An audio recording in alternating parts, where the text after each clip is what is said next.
గనుక సృష్టికి ముందే ఆయన మరణం పునరుద్ధానం జరిగిందని, మరి నేను మాటి మాటికి హిందూ పురాణాలు ఎత్తుకుంటానని నా మీద చిరాకు పడతారు కొంతమంది.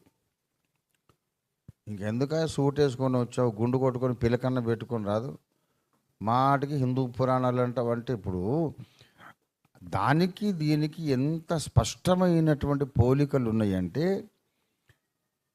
అవి మనం మిస్ కాలేము. Impossible to miss that similarities between the Hindu mythology and the biblical story of the cosmos. Impossible. పురుష సూక్తము అనే గ్రంథంలో చిన్న పుస్తకం, అది ఇంత ఉంటుంది, అది ఎందరో పబ్లిష్ చేశారు. తిరుమల తిరుపతి దేవస్థానం వారి పబ్లికేషన్ కూడా ఉంది, అదే నా దగ్గర ఉంది. ఇంకా చాలా ఉన్నాయి. మన్యు సూక్తము, భూ సూక్తము, విష్ణు సూక్తము, పంచసూక్తములని ఉంటాయి అన్నమాట. ఇవన్నీ ఋగ్వేదంలో భాగాలు. వేదములు మీరు ఎప్పుడన్నా వేదాంగములు అంటారు, విన్నారా? వేదాంగములు అంటారు చూడండి. వేదాంగములు అంటే అర్థం ఏంటి? అంగములు అంటే అవయవములు. వేదానికి అంగములు ఉంటవి, ఉపనిషత్తులు ఉంటాయి, బ్రాహ్మణములు ఉంటాయి, సూక్తములు ఉంటాయి. ఇవన్నీ అంగములు అన్నమాట. ఇవి వేదములో భాగములే. పురుష సూక్తంలో నేనే నా కళ్ళతో చదివి పట్టరానంత ఆశ్చర్యానికి గురైపోయా. నేను ఆశ్చర్యపడ్డాను, అండర్లైన్ చేసుకున్న, బాబోయ్ ఏంటి ఇంత సిమిలారిటీ అని. మనోళ్ళు కొంతమంది చెప్తారు ఇవన్నీ కూడా ఆఫ్టర్ క్రైస్ట్ మొన్న రాసుకున్నారండి అని. అంటే అది అట్లా రాసినా కూడా ఆశ్చర్యమే. క్రీస్తు తర్వాత పురాణాలలో ఇవి రాసినా ఆశ్చర్యమే.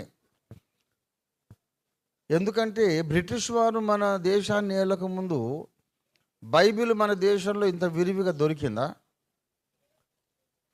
ఇంత విరివిగా దొరుకుతున్నప్పుడే ఎవడు చదివి చావట్లేదు. బైబిల్ను ఎవరు చదువుతున్నారు? కొంతమంది దైవజనులు, భక్తి పరులైన క్రైస్తవులు ఎవరో చదువుతారు అంతే తప్ప హిందూ పండితులు, వేద పండితులు బైబిల్ చదివి చూసి అంత కాపీ కొట్టి రాసేంత సీన్ ఎక్కడిది? ఆ రోజుల్లో ఒక 1000 ఏళ్ల కిందట ఒకవేళ శ్రీకృష్ణదేవరాయల కాలంలో, కాకతీయుల కాలంలో ఎవరైనా బైబిల్లోని మ్యాటర్ కాపీ కొట్టి రాసినా అది అద్భుతమే, అది కూడా మిరాకిలే. How is it possible? Unless God guides, దేవుడు నడిపించాడు. ప్రియులారా, పురుష సూక్తంలో అంటాడు, దేవతలు శబ్దరూపములో ఆది సంభూతుని పుట్టించినారు, జన్మింపజేసినారు. దేవతలు శబ్దరూపములో ఆది సంభూతుని జన్మింపజేసినారు, చేసి సృష్టి కార్యము జరుపుమని ఆదేశించినారు. ఇప్పుడు దేవతలు అంటే బైబిల్లో దేవుడు బహువచన అర్థము కలిగిన ఏకవచన పదముతో బైబిల్లో మొట్టమొదట ప్రస్తావించబడినాడు. మళ్ళీ చెప్తా ఈ స్టేట్మెంట్. బహువచన అర్థము కలిగిన ఏకవచన పదముతో దేవుడు బైబిల్లో మొట్టమొదట పరిచయం చేయబడుతున్నాడు, ప్రస్తావించబడ్డాడు. బహువచన అర్థము కలిగిన ఏకవచనం. అదేందా తలకాయ లేకుండా బహువచనము ఏకవచనం మాట్లాడదాని అనకండి. అట్లాంటి మాటలు కొన్ని ఉన్నాయి. సంఘము అనం. సంఘము అంటే ఏకవచనం, అవునా? కానీ ఒకటే మనిషి ఉంటాడా? అనేక మంది వ్యక్తులు, బహుళత్వము కలిగిన ఏకవచనం. సైన్యము ఏకవచనమేగా, కానీ అందులో అనేక తలకాయలు ఉంటాయి. బహుళత్వము కలిగిన, ప్లూరాలిటీ కలిగిన సింగ్యులర్ వర్డ్. అలాగే సమాజము, సంఘము, సైన్యము ఇవి ఎలాగ ఉన్నాయో, కుటుంబము. కుటుంబం అంటే ఏకవచనమే కదా. కానీ ఏకవచనం అంటే ఒక మనిషి ఉంటాడా? ఒక మనిషి అయితే వాడు కుటుంబం కాదు. అనేక మంది ఉంటేనే కుటుంబం. భార్య, భర్త, పిల్లలు, అదంతా కలిస్తే కుటుంబం. అలాగూ బహువచనార్థము కలిగిన ఏకవచనం, సైన్యము, సంఘము, సమాజము, కుటుంబములాగా హెబ్రీ భాషలో ఒక మాట ఉంది. వాస్తవానికి అది ఏకవచనం, అందులో బహుళత్వము అనే భావం ఉన్నది. ఆ మాట పేరు Elohim. Im ending. Elohim, Mahanaim, నహాయిం, నెఫిలిం, జంజుమిం అని కూడా అంటారు జైంట్స్ను. ఇట్లా అయ్యం అయ్యం అయ్యం అయ్యం అని ఎండింగ్ ఏదొచ్చినా సెరాఫిం, కెరుబిం, చెరుబిం అని కొందరు అంటారు. నేనైతే పని కట్టుకొని కెరుబిం అని అంటాను. ఎందుకంటే హెబ్రీ భాషలో, గ్రీకు భాషలో అది కే యాక్సెంటే, చ యాక్సెంట్ కాదు. కొంతమంది చెరుబిం అంటారు, నేను అది ఒప్పుకోను. కెరుబిం అని అనాలని నా భాష, నా ఉద్దేశం. సో కెరూబిం అంటే అనేక కెరూబులు కలిస్తే కెరూబిం, సెరాఫిం లాగా. ఎలోహిం అంటే దైవముల సముదాయము, లేక తనలో బహుళత్వము కలిగిన దైవము అని అర్థం. అది మోర్ యాక్యురేట్, ప్రిసైజ్ ప్రజెంటేషన్. బహుళత్వము కలిగిన ఏకదేవుడు అని సంస్కృతంలో ఇక చెప్పలేక, అట్లాంటి మాట ఏది దొరకక ఋషులు, మహర్షులు రాశారు, దైవములు ఆది సంభూతుని పుట్టించినారు, పుట్టించి సృష్టి చేయవయ్యా అని చెప్పారట. అప్పుడు ఆది సంభూతుడు చుట్టూ చూశాడట. చేస్తాను, బాగానే ఉంది, నేను సమర్థుణ్ణి. చుట్టూ చూస్తే భవిష్యత్తు కనపడింది ఆయనకు. నేను ఈ విశ్వాన్ని, బ్రహ్మాండాన్ని సృష్టించిన తరువాత ఇందులో చాలామంది నేరస్తులు, పాపాత్ములు పుడతారు, రాక్షసులు పుడతారు, సజ్జనులను బాధ పెడతారు, దేవుణ్ణే దూషించేవాళ్ళు, అసత్యాలు పలికేవాళ్ళు, అన్యాయాలు చేసేవాళ్ళు, దుర్మార్గులు, దుష్టులు ఎందరో పుడతారు. దానికి అంతటికి పరిష్కారం ఏంటి? అయ్యో, సృష్టి అంటూ చేయక తప్పదు, అందుకే నేను పుట్టాను. సృష్టి చేస్తే మరి ఇవన్నీ బాధాకరమైన సంభవాలు జరగబోతున్నాయి. దానికి పరిష్కారం ఏంటి? సృష్టి చేసిన వాడిని నేనే గనక దీనికి పరిష్కారం కూడా నేనే చేస్తాను. ఒక యజ్ఞం చేస్తే బాగుండును అనుకున్నాడు ఆయన. ఏమనుకున్నాడు? ఒక యజ్ఞం, ఈ దోషములన్నిటికీ పరిహారంగా ఒక పరిశుద్ధమైన జంతువును బలిస్తే బాగుండు అనుకున్నాడు. సృష్టి చేయకముందే ఇన్ని ఘోరాలు జరగబోతున్నాయి గనక పరిష్కారంగా ఒక పరిశుద్ధమైన బలి చేస్తే బాగుండని ఆది సంభూతుడు అనుకున్నారు. మరి ఎక్కడ జంతువు ఉందని చుట్టూ చూస్తే జంతువు గింతువు ఎక్కడిది సార్, నువ్వు ఇంకా సృష్టి మొదలే పెట్టలేదు. అవునా, సరే,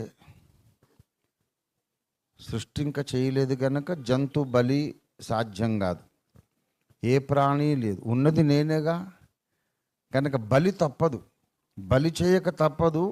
ఉన్నవాడిని నేను ఒక్కడినే కనుక ఒక ఖడ్గం అందుకొని తన్ను తానే బలి అర్పించుకున్నాడు అని పురుష సూక్తములో రాయబడి ఉంది. ఎంత వండర్ఫుల్ ప్రాఫెసీ చూడండి. నన్ను తిడతారు, ఈయన మాటికి పురాణాలు పురాణాలు అంటారు. అరే నువ్వు హిందువా, క్రైస్తవుడువా అని తిడతారు కొంతమంది. నేను మనిషిని రా బాబు, మనిషిని, ఒక మంచి మనిషిగా ఉండడానికి ప్రయత్నం చేస్తున్నా. I'm trying to understand all the religions and work out harmony between the religions. మతం పేరిట కొట్టుకు చావకండి, ద్వేషించుకోకండి, ఒకరినొకరు అర్థం చేసుకోండి. ఆణిముత్యాలు, వజ్రమాణిక్యాలు ఉన్నాయి అన్ని మిథలాజికల్ బుక్స్లో. ఇది ఏంటిది కథ? ఇది అనుకోకుండా బై మిస్టేక్ ఇట్లాంటిది రాయొచ్చునా? బైబిల్లో ఏముంది? జగత్తు పునాది మొదలుకొని వధింపబడి ఉన్న దేవుని గొర్రెపిల్ల. ఆయన పేరు బైబిల్లో ఏంటి? ఆది సంభూతుడు. పురుష సూక్తంలో కూడా ఆయన పేరు ఏంటి? ఆది సంభూతుడు. ఆయన కూడా ఎప్పుడు బలైనాడు? సృష్టికి ముందే బలై. ఆయన దేవుడే గనుక తన్ను తాను బలి అర్పించుకొని మళ్ళీ బ్రతికాడు. బ్రతికి తాను చేసిన ఈ యజ్ఞ ఫలము మీద ఆధారపడి ఈ బ్రహ్మాండం అంతటిని నిర్మించినాడని పురుష సూక్తం చెబుతుంది. పురుష సూక్తం ఇంకా క్లియర్గా చెప్పింది. బైబిల్ ఒక మాటనే సూరుకుంది. ఇంకా దీనికి క్లారిటీ ప్రకటన 13:8కి క్లారిటీ పురుష సూక్తం ఇచ్చింది. దేవతలు ఆది సంభూతుణ్ణి కనడం, సృష్టి చేయమని అడగడం, అడిగినప్పుడు మరి జరగబోతున్న భవిష్యత్తులో జరగబోతున్న ఘోరమైన కార్యాలకు పరిహారం ఏంటి, ఒక యజ్ఞం జరగాలి, బలి జరగాలని ఆలోచించటం. యజ్ఞం జరగాలంటే మరి ఏ పశువు లేదుగా, కమాన్ నేనే బలవుతానని ఆ విరాట్ పురుషుడు తన్ను తాను బలి చేసుకోవడం. ఇంత వివిడ్గా డిస్క్రిప్షన్ పురుష సూక్తంలో ఉంది. I'm fascinated. ఏమయ్యా నువ్వు హిందువులాగా మాట్లాడబోరే, మనిషిలాగా మాట్లాడుతున్నాడు పిచ్చోడా. నేను హిందువు కాదు, క్రైస్తవ మతస్థుడిని కాదు, నేను సత్య సంబంధినంతే. దేవునికి స్తోత్రం కలుగును గాక. మతంలో లేను, నేను క్రైస్తవ మతంలో లేను. ఎవరిని క్రైస్తవ మతంలో దించుకోవడానికి నేనేం ప్రయత్నం చేయడం లేదు. మతం మార్పిడి నా ధ్యేయము కాదు, అంత కర్మ నాకు పట్టలేదు. హ్యాపీగా సెంట్రల్ గవర్నమెంట్ ఉద్యోగం, నేను ఎలక్ట్రానిక్స్ కార్పొరేషన్ ఆఫ్ ఇండియా లిమిటెడ్లో ఉద్యోగిని. బ్రహ్మాండంగా ఇప్పుడుంటే సీనియర్ మేనేజర్ హైసియత్లో నేను రిటైర్మెంట్ అయిపోయి కోట్లకు పడగలెత్తి హ్యాపీగా మంచిగా భార్యా పిల్లలతో మనవరాళ్లతో సంసారం, కాపురం, కుటుంబ జీవితం, మంచి పెద్ద కుటుంబానికి శిరస్సుగా నేనుండి సమాజంలో ఘనంగా ఉండేవాడిని. ఇలాగ దెబ్బలు తింటాలు, ఉపవాసాలు ఇవన్నీ నాకు ఉండేవి కాదు, అవసరం లేదు. మతం కోసం కాదు, సత్యం కోసం, వాస్తవం కొరకు పోరాడుతున్నాం. వాస్తవ చరిత్ర ఇది. ఎలోహిం అనే బహుళత్వము కలిగిన దేవుడు ఒక ఆది సంభూతు. పురుష సూక్తంలో ఈయన పేరు ఆది సంభూతుడే. ఖచ్చితంగా బైబిల్ పేరే ఆది సంభూతుడని రాయబడి ఉందండి. బైబిల్లో కూడా ఆది సంభూతుడని ఉంది. ఆయన మరణము జరిగింది కనుక నెక్స్ట్ ఏం జరిగి ఉండాలి? తప్పకుండా మరణ పునరుద్ధానముల వలన ఆయన ఆది సంభూతుడయ్యాడు, ఉన్నవాడు అయ్యాడు. నెక్స్ట్ ఏమయ్యాడు? ఉండును అనేవాడు అయ్యాడు. దేవునికి స్తోత్రం కలుగును గాక. ఆయన మరణించి లేచుట వలన ఉన్నవాడయ్యాడు, ఉండుననువాడు అయ్యాడు. మరి దేవుని మనోప్రపంచం కదా అది. భౌతిక ప్రపంచంలో కూడా అవి జరగాలి. జరగడానికే మరియ గర్భాన ఆయన అవతరించినాడు. దేవునికి స్తోత్రం కలుగును గాక. దీని వెనుక చాలా పెద్ద చరిత్ర ఉంది.